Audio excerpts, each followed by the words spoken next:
Alors, Paris gagné pour les paysans, ça c'est certain. On avait beaucoup parlé de cette préparation du salon vendredi dans notre direct. Et puis, vous allez voir, toutes les cases ont été cochées, parce que le plus important, Macron peut se targuer de dire j'ai fait 13 heures, je suis resté 13 heures sur le salon, ce qui ne veut rien dire. Un peu moins qu'en 2019, mais beaucoup quand même. Non, ce qui est intéressant, c'est qu'il a été démasqué en direct, y compris à la télévision, qui suivait tout ça. Alors, Paris gagné pour les paysans, on en avait parlé dans leurs objectifs dans ce direct de ma vidéo du 23 février. Macron a été empêché, largement. Même la presse, le grand public est obligé de le reconnaître. Le Monde, 24 février, qui parle de totale improvisation et fébrilité. Le Parisien, le même jour, qui parle d'une visite sous extrême tension. C'est inédit. Inédit. En des dizaines d'années d'inauguration par le président de la République du Salon de l'Agriculture, c'est inédit. Et ils ont dû envoyer les CRS et les gendarmes mobiles. Il y avait 800 forces de l'ordre. Ça n'était plus le Salon de l'Agriculture. C'était le Salon des forces de l'ordre. Voilà. Salon de la police, si vous voulez. C'était plus le Salon de l'Agriculture.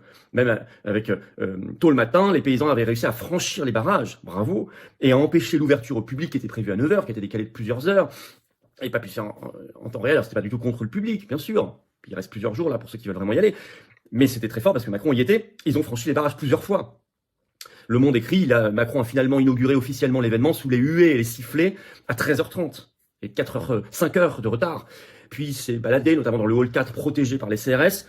Il n'a pas pu déambuler, comme on dit, comme il le souhaitait, tranquillement, en faisant ces belles images. Ben non, ça c'était terminé. Et ça, c'est une victoire des agriculteurs.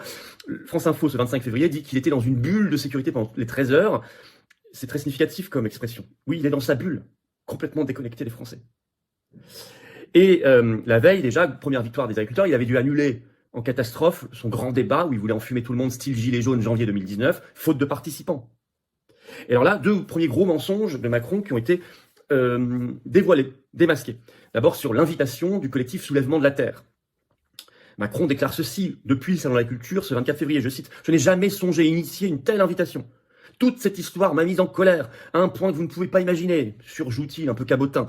Ça, c'est n'importe quoi, dit-il. » Or, encore rappelé par un communiqué qu'ils ont diffusé ce 24 février, les Soulèvements de la Terre confirment cette invitation, comme tous les journalistes qui ont suivi l'affaire, qui avaient appelé les ministères, le service de presse et les conseillers de l'Élysée, qui avaient tous confirmé, avant que Macron ne dise ça, qu'il y avait bien eu une invitation. Aucune invitation n'avait été formalisée pour personne, donc là, il y avait bien eu, comme pour tous les autres invités. Donc là, il a vraiment été pris en flagrant délit de mensonge. En plus, en surjouant. Autre mensonge. Il a été très embêté par cette une du journal La Marseillaise, ce 24 février, qui titre en énorme une citation de Macron. Les smicards préfèrent un téléphone et un abonnement VOD plutôt qu'une alimentation plus saine. C'est ciblé, donc c'est ce qu'il appelle les smicards. C'est un peu du racisme social tout ça, hein, clairement. Alors la source de la Marseillaise, c'est un syndicaliste du MODEF, qui est un petit syndicat agricole, qui était présent à une réunion agricole à l'Élysée le 15 février, et qui a confirmé ensuite, avec plusieurs témoins, pas seul. Et là, l'Élysée a dû faire un communiqué en catastrophe ce 24 février pour démentir cette une en la jugeant scandaleuse. Deuxième mensonge, plusieurs témoins qui confirment. En plus, c'est tout à fait du Macron. Macron, c'est qu'il est habitué à ce genre de sorties méprisantes contre les Français, et notamment contre les plus pauvres ou ceux qui appartiennent à la masse. Voilà. Alors, très intéressant politiquement avec un P majuscule encore plus, c'est qu'il est démasqué sur l'Union européenne. D'abord, nouvelle victoire encore des paysans ce 24 février. Le stand, très tôt le matin, le stand de l'Union européenne au Salon de la Culture a été pris d'assaut par les agriculteurs. Pas de violence contre les gens, mais le stand, il y avait le torchon bleu à étoile, etc. Hop, dégagé.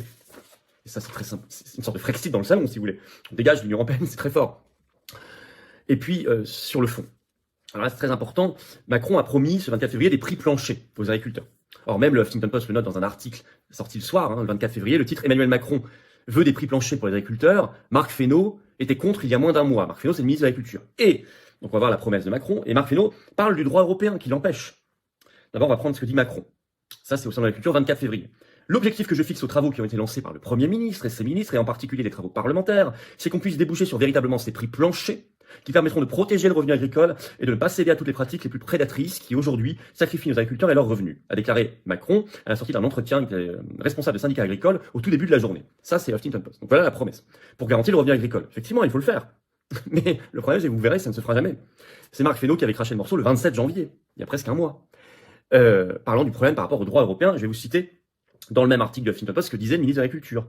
Le 27 janvier, en plein blocage des agriculteurs, et alors que Gabriel Attal venait d'annoncer un premier panier de mesures, le ministre de l'Agriculture se montrait très critique.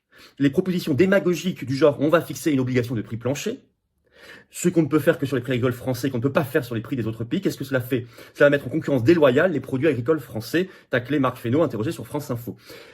Donc, Fesneau nous dit, c'est une proposition démagogique, et nous aurons un problème de concurrence déloyale, parce que, de toute façon, nous allons nous retrouver dans une situation où il y aura concurrence déloyale des autres pays de l'Union européenne. Et pourquoi il y aura? Parce que le droit européen oblige à une ouverture totale des frontières et vous ne pouvez pas protéger vos productions nationales. Donc si vous mettez un prix plancher à vos productions nationales, les autres pays n'en mettront pas, Italie, Espagne, puissance agricole, ok. Ce qui serait pas forcément gênant, à condition que vous puissiez réguler ça par des barrières douanières, par exemple, ce que fait la Suisse, tous les pays du monde qui ont le droit de le faire, c'est-à-dire tous les pays qui ne sont pas dans l'Union européenne. Mais là, vous ne pouvez pas le faire puisque vous n'avez pas le droit de le faire. Patriotisme national, économique, agricole, alimentaire est interdit par le droit européen, strictement.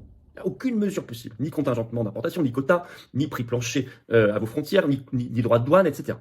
Donc vous serez mis en concurrence déloyale et les gens vont acheter de l'italien ou de l'espagnol. Et donc vous verrez que les prix planchers ne se feront pas. Et c'est un mensonge sur le revenu agricole de Macron. Et c'est totalement lié à notre appartenance à l'Union européenne. D'ailleurs, le 24 février au soir, Huffington Post a essayé d'appeler le cabinet du ministre de l'Agriculture qui est resté muet. Alors sur l'argent de la PAC et l'Ukraine, autre mensonge de Macron.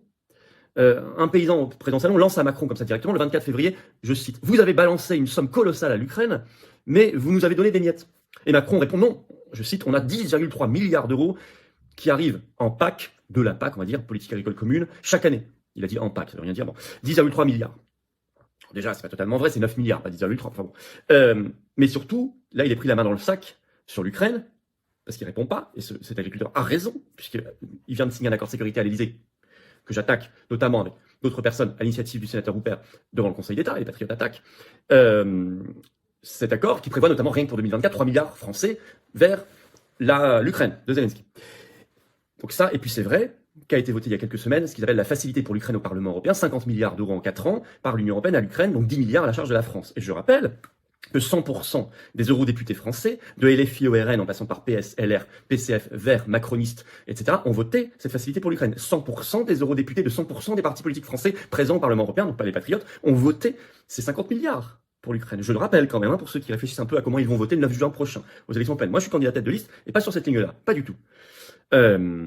Voilà. Donc là, il est pris dans le mensonge. Alors il dit, oui, mais il y a l'argent de la PAC. Oui, mais mensonge, puisque nous savons que la France donne chaque année, c'était le cas l'an dernier, 28 milliards au budget européen, elle en récupère 13, dont 9 ou 10 s'il veut, peu importe, pour la PAC.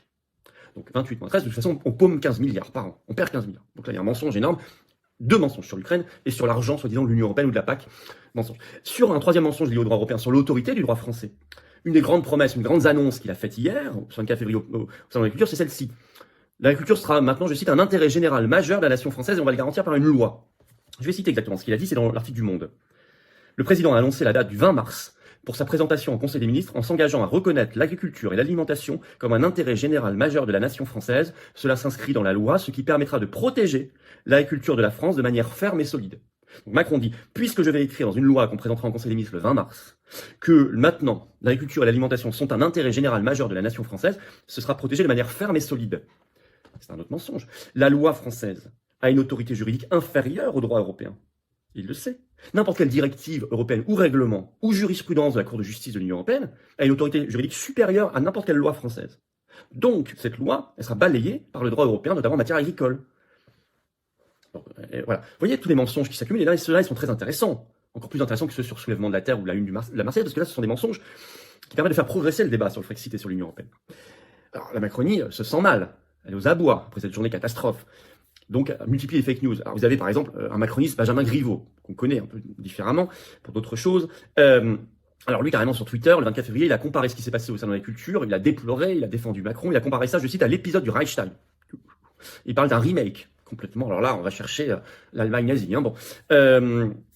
Vous avez une députée macroniste des Yvelines qui s'appelle Nadia Hey, H-I, je sais pas comment on prononce, Nadia Hey ou H, je ne sais pas, et qui écrit sur son compte Twitter, je vais la citer, elle écrit ceci, sur la une de la Marseillaise dont je vous ai parlé. Jamais le président Macron n'a prononcé les mots sur les smicards qui lui ont été attribués par le journal de la Marseillaise. Méfiez-vous des fake news, car l'escroquerie intellectuelle de l'extrême droite atteint son paroxysme. Alors c'est très drôle, elle a même une note d'ailleurs, mise par les internautes sur son tweet, parce que dire que c'est de l'extrême droite, la Marseillaise est un journal communiste.